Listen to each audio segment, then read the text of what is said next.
Hello everyone. In the last class, we saw the first lecture of Unit 2, which was time-dependent Schrodinger wave equation. This is very important from your examinations point of view. ठीक है, last class में हमने derive करी थी time dependent Schrodinger wave equation. आज हम करेंगे time independent Schrodinger wave equation. ये भी बहुत इंपॉर्टेंट है एग्जाम पॉइंट ऑफ व्यू से. तो टाइम इंडिपेंडेंट का मतलब क्या है कि जो हमारे पास अब वेव इक्वेशन आए वो ऐसी वेव इक्वेशन आए जिसमें कहीं पर भी टाइम का कंपोनेंट ना हो, जो सिस्टम है वो स्टेशनरी हो या स्टडी स्टेट में हो. स्टेशनरी का मतलब क्या है? That system is not changing with time. तो हमारे पास जो श्रोडिंगर इक्वेशन आई थी वो ये आई थी. This is the one dimensional time dependent Schrodinger wave equation. Why one dimensional? Because we have only x factor. अगर थ्री डायमेंशनल में लिखेंगे तो del square over del x square को हम रिप्लेस करेंगे by differential operator del square. ठीक है ना. लेफ्ट हैंड साइड जो है इसमें टाइम का कंपोनेंट है, डिफरेंशिएशन जो है विद रिस्पेक्ट टू टी है, तो हमें एक इस कंपोनेंट को हटाना है. नेक्स्ट और कहां पर टाइम का कंपोनेंट आ रहा है? और टाइम का कंपोनेंट आ रहा है पोटेंशियल एनर्जी में. जो पोटेंशियल एनर्जी है it can be a function of x and t both. और जो साई है हमारे पास that is also a function of x and t both. ठीक है. तो कहां कहां पर टाइम का कंपोनेंट है जो हमें हटाना होगा to derive the time independent Schrodinger wave equation? एक साई के अंदर से टाइम का कंपोनेंट हटाना है, एक लेफ्ट हैंड साइड में ये टाइम का कंपोनेंट हटाना है, एक पोटेंशियल एनर्जी के अंदर से टाइम का कंपोनेंट हटाना है. ना पोटेंशियल एनर्जी के अंदर से टाइम का कंपोनेंट हम कैसे हटाएंगे? हम इस तरीके से हटा सकते हैं. अगर हम कोई सिस्टम ले रहे हैं तो वही सिस्टम श्रोडिंगर वेव इक्वेशन की टाइम इंडिपेंडेंट इक्वेशन को यूज करके सॉल्व हो सकता है जिसके अंदर कोई टाइम एवोल्यूशन नहीं है. मतलब उस सिस्टम के अंदर कोई भी ऐसा पैरामीटर नहीं है which is changing with time. तो अगर हमारे पास कोई ऐसा सिस्टम है जिसकी पोटेंशियल एनर्जी फंक्शन इंडिपेंडेंट है टाइम से, तो उस सिस्टम को स्टडी करने के लिए हम time independent Schrodinger wave equation use करेंगे. और अगर हमारे पास कोई ऐसा सिस्टम है जिसके अंदर potential energy function time dependent है, उस केस में हम time dependent Schrodinger wave equation का यूज करेंगे. तो फर्स्ट थिंग हमने पोटेंशियल में से तो टाइम कंपोनेंट हटा दिया. अब हम सिस्टम ही ऐसा ले रहे हैं जिसमें पोटेंशियल एनर्जी जो है it is independent of time and purely a function of position in one dimensional, let it be x. Now next, अब हमें टाइम का कंपोनेंट कहां से हटाना है? एक साई से और एक यहां से. नाउ अब साई से कैसे हटाएंगे?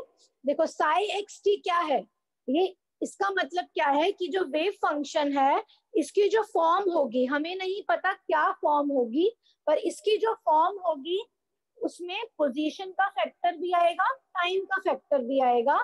तो for simplification let's say the solution, that means the wave function can be expressed as the product of two functions, a function of spatial coordinates matlab x y z and a function of time. Therefore the solution can be represented as psi x t is equal to u into f, where u is purely a function of x and f is purely a function of time. मतलब हमने psi x t को लिख दिया ux into f t. इसका मतलब Sai x जो है वो प्रोडक्ट है दो फंक्शंस का. एक फंक्शन प्योरली एक्स का है, एक फंक्शन प्योरली टाइम का है. तो इन टोटल जो साई हो गया वो फंक्शन हो गया एक्स और टी का ना. अब जैसे हमने टाइम डिपेंडेंट में किया था वैसे ही टाइम इंडिपेंडेंट में करेंगे. सबसे पहले जो साई है उसको एक बार डिफरेंशिएट करेंगे विद रिस्पेक्ट टू टाइम और दो बार डिफरेंशिएट करेंगे विद रिस्पेक्ट टू एक्स. ठीक है. ये जो हमारा अप्रोच है ये सेम रहेगी. Single differentiation with respect to time, double differentiation with respect to x. तो जब मैं साई को डिफरेंशिएट करूंगी विद रिस्पेक्ट टू एक्स तो ये क्या हो जाएगा, del psi upon del x is equal to f purely function है टाइम का, तो ये कांस्टेंट हुआ, तो equal to f into del u upon del x. Now when I double differentiate it with respect to x, तो left hand side हो गई del two psi upon del x square. This is equal to f is a constant being a function of time into del two u over del x square. तो मेरे पास एक ये equation I by double differentiating psi with respect to x. Next हमें क्या करना है, psi को डिफरेंशिएट करना है विद रिस्पेक्ट टू टाइम. तो del psi upon del t क्या हो जाएगा, u जो है प्योरली x का फंक्शन है, तो it will be constant u into del f upon del t. ठीक है, ये दो इक्वेशंस आई हमारे पास, इसको याद रखना. अब नेक्स्ट आगे चलो, हमने time independent Schrodinger wave equation में ये डिराइव किया था, E psi is equal to iota h का del psi upon del t. तो इसमें del psi upon del t क्या आ गया, minus iota upon H cut ई इंटू साई. ठीक है, तो del psi upon del t में हम साई को कैसे लिख सकते हैं, यू इंटू एफ. तो हमारे पास del psi over del t जो है वो ये आ गया, minus iota upon H cut ई इंटू यू इंटू एफ. और ये हमने निकाला using this equation, E psi is equal to iota h cut del psi upon del t, where psi is equal to u into f, where u is purely a function of x and f is purely a function of time. ये हमने क्यों निकाला, क्योंकि Schrodinger wave equation में यहाँ पर time का factor है, हमें इसे हटाना है. ठीक है, तो ये फैक्टर किसके इक्वल है, ये फैक्टर इक्वल है e इंटू साई के. और हमें ये पता है टोटल एनर्जी E क्या है, it is the total energy of the system which is equal to the sum of kinetic energy plus potential energy. ठीक है, जो potential energy है अब हम उसे ले रहे हैं as a function which is purely of x, purely of spatial coordinates. तो डेल सा अपॉन डेल टी को हम E के टर्म्स में लिखेंगे. तो अब इस इक्वेशन में 126 इक्वेशन में टाइम का कंपोनेंट कहाँ है, सिर्फ F के अंदर है. अब इन वैल्यूज को, साई को, डेल सा अपॉन डेल टी को, del 2 psi upon del x square को हम सब्स्टिट्यूट करेंगे in the time dependent Schrodinger wave equation and we'll try to remove the components of time. अगर हम टाइम के कंपोनेंट्स को रिमूव कर देंगे तो हमारे पास जो इक्वेशन आएगी वो प्योरली x का फंक्शन होगा, मतलब वो इक्वेशन होगी time independent Schrodinger wave equation. Psi, अब वैल्यू सब्स्टिट्यूट करो, right hand left hand side पे क्या था, iota h cut into del psi upon del t. Del psi upon del t को सब्स्टिट्यूट करो फ्रॉम इक्वेशन 126, तो ये हो गया iota h cut into minus iota upon H cut E into u into f. Now this is equal to, equation क्या है, minus h cut square upon 2m del two psi upon del x square. और del two psi upon del x square क्या है, f into del two u upon del x square. तो substitute the value, minus h cut square upon 2m into f into del two u upon del x square plus V psi है, V as it is रहा, psi को we can write as u into f using equation 125.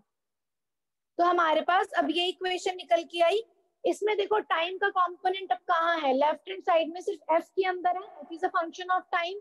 यहाँ पर भी right hand side में first component में सिर्फ F के अंदर है, सेकंड कंपोनेंट में भी सिर्फ एफ के अंदर है. लेफ्ट हैंड साइड और राइट हैंड साइड में एफ कॉमन है, तो इसको हम कैंसल आउट कर सकते हैं. And what we'll get now, minus h cut square upon 2m del two u over del x square plus v into u is equal to e into you.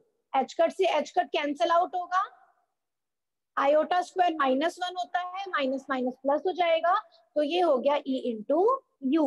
Now इस e को हम left hand side पे ला सकते हैं, तो हमारे पास equation आ गई h cut square upon 2m del two u over del x square plus e minus v into u is equal to 0. ठीक है, अब इस इक्वेशन में सिर्फ x है, कहीं टाइम कंपोनेंट नहीं है. This is the time independent Schrodinger wave equation in one dimension. यहाँ अब जो wave function है u, it is a function of x only. It is independent of the time component. Next एक चीज का ध्यान रखना है एग्जाम में, इस del two u over del x square को d two u over d x square से रिप्लेस करोगे। मैंने ये लास्ट क्लास में भी बताया था, डेल हम वहां यूज करते हैं जहां हम जिसके रिस्पेक्ट में किसी फंक्शन को डिफरेंशिएट कर रहे हैं, वो फंक्शन अगर एक्स के अलावा किसी और का भी फंक्शन है, जैसे साई एक्स और टी दोनों का फंक्शन था, तो वहां पर हम लिख रहे थे del psi upon del x and del psi upon del t. अब यहाँ पर क्या है, u जो है it is only a function of x, किसी और का फंक्शन नहीं है, तो पार्शियल डिफरेंशिएशन डेल को हम टोटल डेरिवेटिव d से रिप्लेस कर सकते हैं। तो replacing del two u over del x square as d two u over d x square, equation 127 आएगी d two u over d x square plus 2m upon H cut square into e minus v into u is equal to 0। ठीक है, ये जो H cut square upon 2m है, अगर मैं multiply कर दूं through out 2m upon H cut square से तो ये 1 हो जाएगा। ठीक है, और यहाँ पर हमारे पास आ गया 2m upon H cut square. तो this is the one dimensional time independent Schrodinger wave equation. तो अगर हम पहले ये देखेंगे हमारे पास सिस्टम कौन सा है, अगर हमारे पास ऐसा सिस्टम है जिसमें potential energy function time dependent है, वहां हम time dependent Schrodinger wave equation use करेंगे to study the motion of the particle with in the system.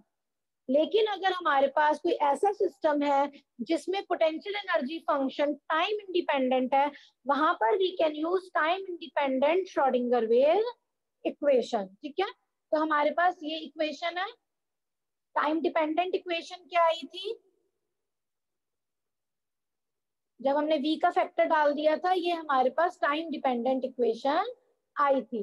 दोनों इक्वेशन सेम है, क्या फर्क है, बस e को रिप्लेस कर दोगे अगर आयोटा h का del psi upon del t, तो ये वाली इक्वेशन आ जाएगी। ई साई को अगर हम रिप्लेस करेंगे आयोटा h का डेल साई और डेल टी से, और u को साई से रिप्लेस करेंगे, तो हमारे पास इक्वेशन आ जाएगी टाइम डिपेंडेंट श्रोडिंगर इक्वेशन की। ठीक है, अब जैसे हमने टाइम डिपेंडेंट में लिखा था वैसे ही लिखेंगे। ये वन डायमेंशन में इक्वेशन है, तो थ्री डायमेंशन में क्या होगा, अभी u किसका फंक्शन है, u सिर्फ पोजीशन का फंक्शन है, तो in one dimension it is a function of x only.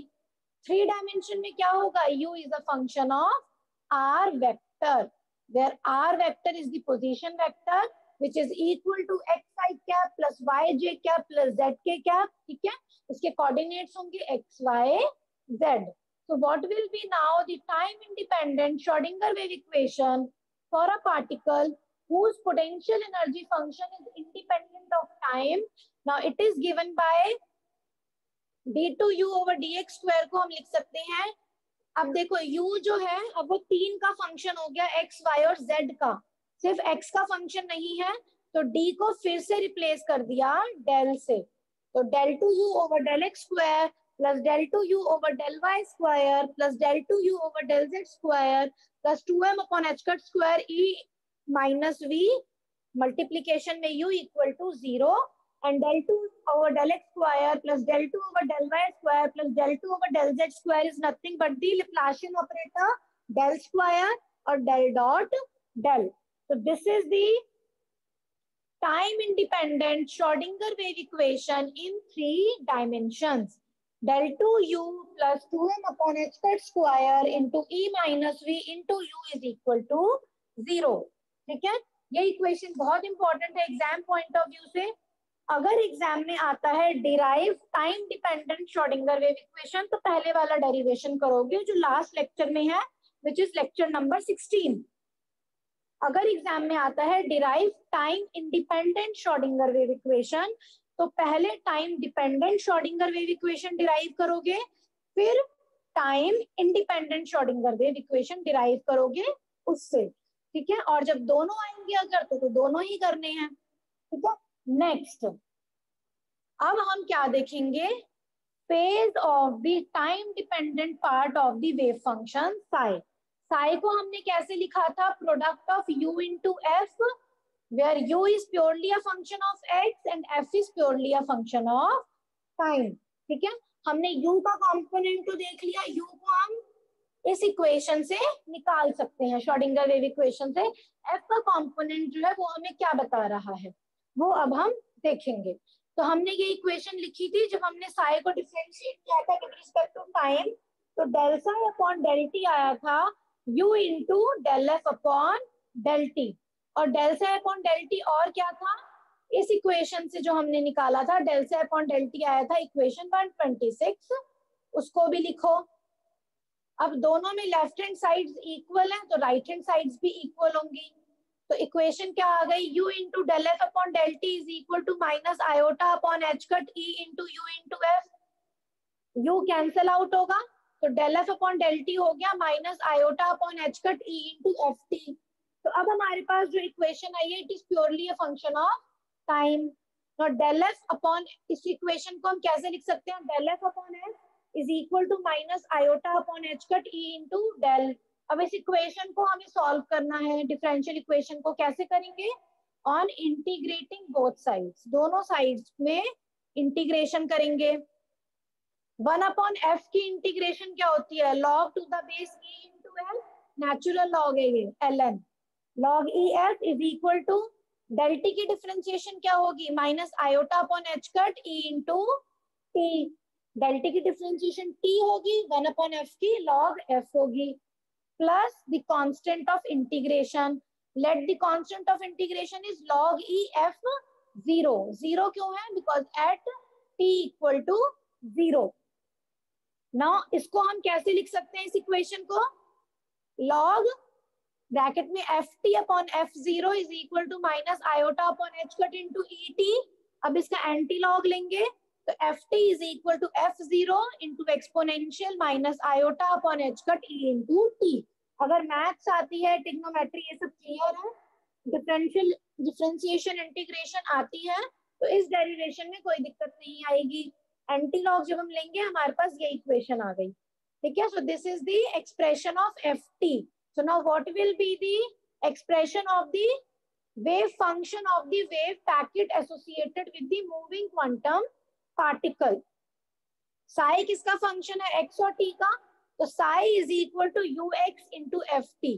ux ये रहा, ft को हम लिख सकते हैं f0 exponential minus iota upon h cut e into t।